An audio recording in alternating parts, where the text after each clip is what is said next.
for the opportunity to talk, and our involvement with HQSC goes back now over the last year, where I'm happy to see some familiar faces here from the Surgical Safety Checklist rollout. So MORSim, as you can see, is a multidisciplinary operating theatre simulation program that will roll out nationally, and I'm just going to talk to you about that. So this is our team of MORSim, the MORSim team. The original team is now twice the size, in fact, and growing, and you'll recognise some characters in there from around the room, in fact.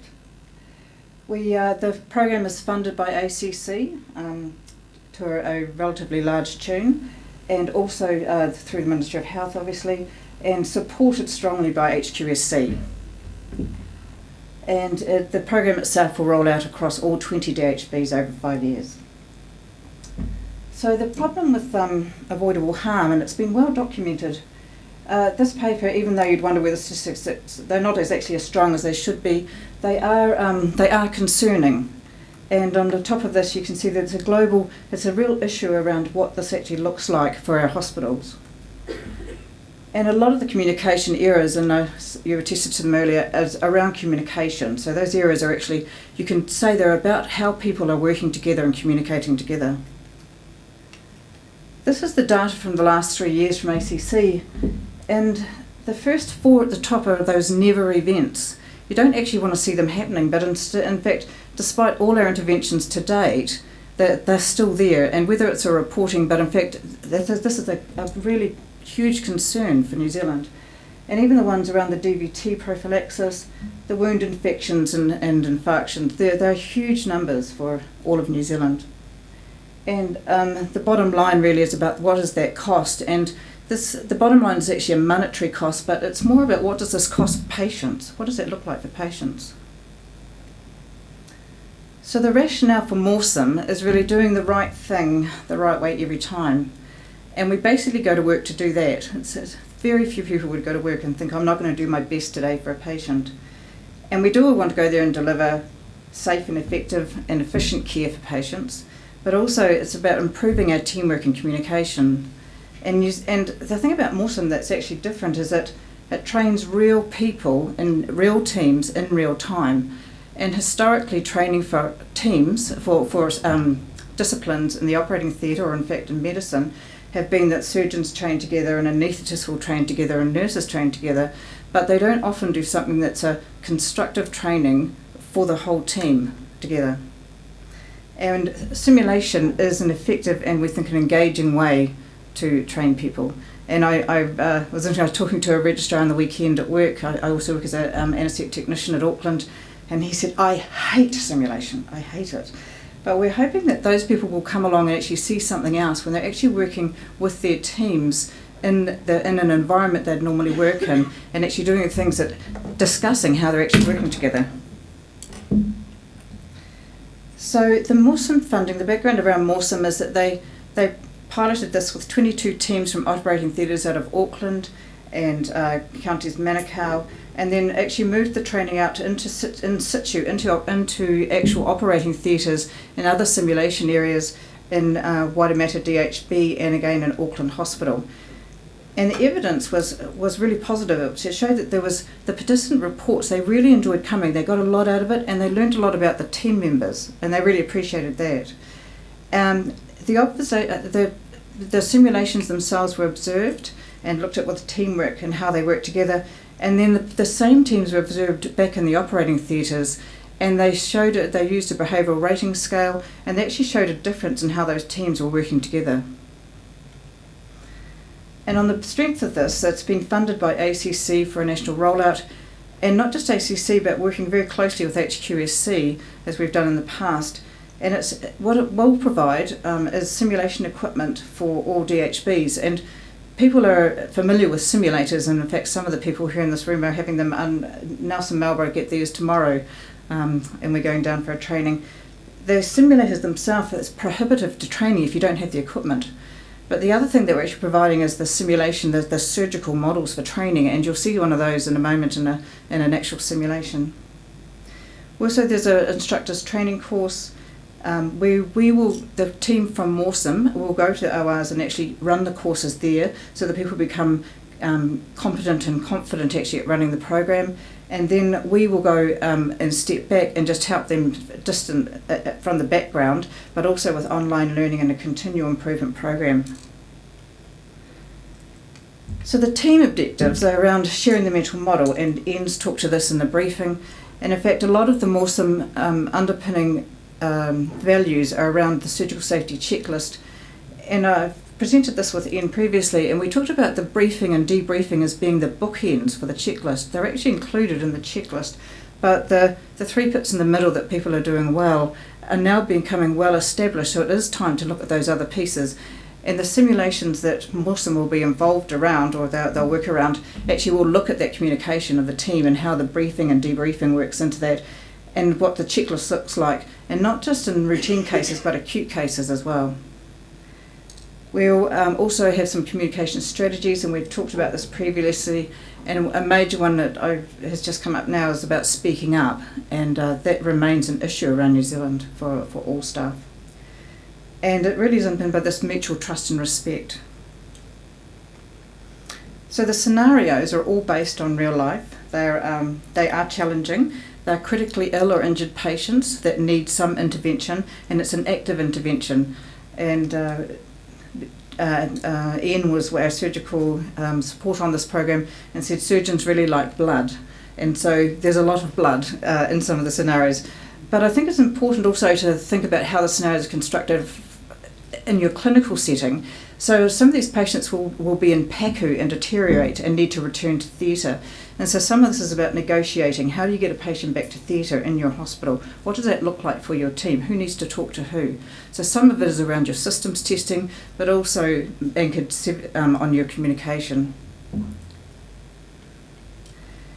The instructors, for the participants, the first 5 groups that have been targeted, or we're developing scenarios for, are your general ORL, you can see them there, plastic urology and orthopaedics.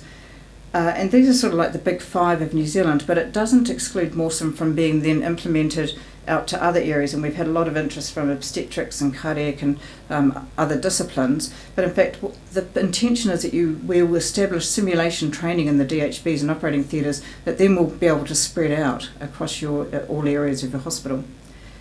For a course, it would take 2 instructors and 1 technical person, and we envisage those teams as being multidisciplinary as well. Just often the scenarios or simulation training previously has been medically led, and often by anaesthetists. So we want to change that framework of people thinking about who can actually run the training. And the program will be accredited, or the instructors will be accredited with an accreditation program. So I'm just going to show you what one of these simulations look like, and we have a film crew that has came in and filmed this for us.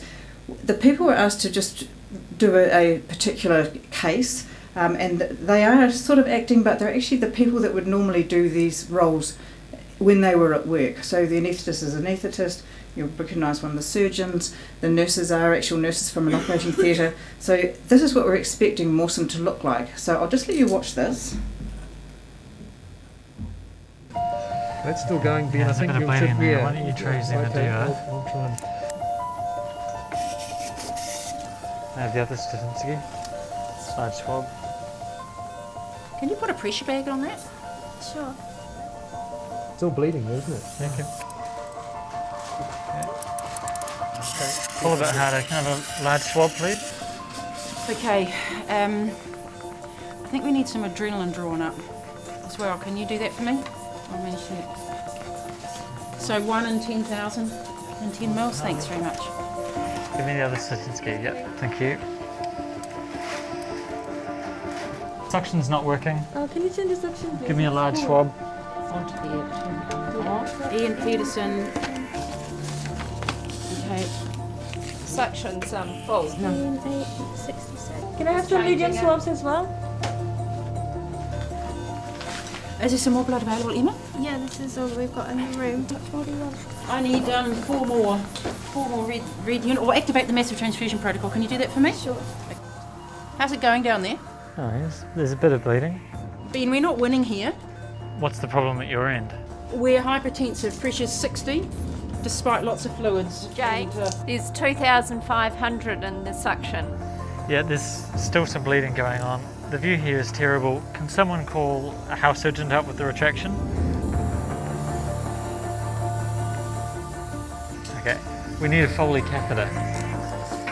Can someone get one of those? I think Okay. we'll pack here and you can give pack. you a chance Okay, to let's pack catch because we've up. got to catch up. That would be great. Thank you. More large swabs.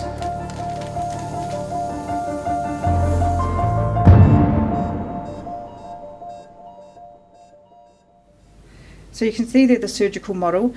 These models, we're spending a lot of time actually in creating these models that actually engage the surgeon. It's very easy to engage anaesthesia because the models are set up with physiological changes that connect to anaesthetic machines, but the actual surgery will ask surgeons to actually intervene and do an intervention, but then look at that communication across the team. There's a structured rollout. The actual instructor training program is booked for the November, so the first cohort is coming through in November with the training. The courses themselves will start in February next year in the first group of DHBs. And we said there'll be ongoing support for the training with accreditation. This is the DHB selection across the 4 cohorts. Cohort 1 and 2 now have been contacted. There is an issue around the funding is in a 2.5-year model, then another 2.5 years. So we do have to show some change in that time, and I'll just talk about the way we're going to measure that. So you'll see your name up there, and as I say, the cohort 1, they've all been, all the DHBs have actually signed letters of agreement, so it's actually been adopted by the CEOs that they're supporting this program. The implementation strategy, and learning about implementation science, that all the participants will get CPD credits for coming along. We've got newsletters and websites, and you're welcome to visit the MORSim website to find out more information and presentations. The engagement strategy includes visits to the DHB, so we actually will come and talk to you about MORSim and what that means and how people will be involved. And there's DHB project teams, and we've got some very enthusiastic teams in the DHBs already. And then the link through to quality initiatives, and this is a quality program. The primary hypothesis of MORSim is that the patient's outcome will improve. So if you take MORSim on, then you will have better outcomes. And the measurement for that is the national minimum data set of days alive and out of hospital, and that's the major primary data collection. The post-operative complications is a little more vague or a bit crude. The actual post-operative complication coding is either what's taken out of the notes or what the coder codes it as, so it's not as reliable. The ACC database, the claims database, they really want to know is, are they saving money? Are there less people being injured that are going to actually go and get to come to them for support? And the patient-reported outcomes measure, this is an interesting measure that we're looking to get funding for, and it is, are the patients satisfied with the care they got? Do they perceive that they've had good care as well? And the secondary hypothesis is around the culture in the operating theatre and looking at whether that changes or not. So we're doing pre- and post-evaluations of that with HQSC and had a lot of support from them with their the surgical safety culture survey. But also there'll be staff interviews and focus groups. The evaluation on the actual implementation is important. We'll record the courses that are run at the DHBs and the participants and their feedback.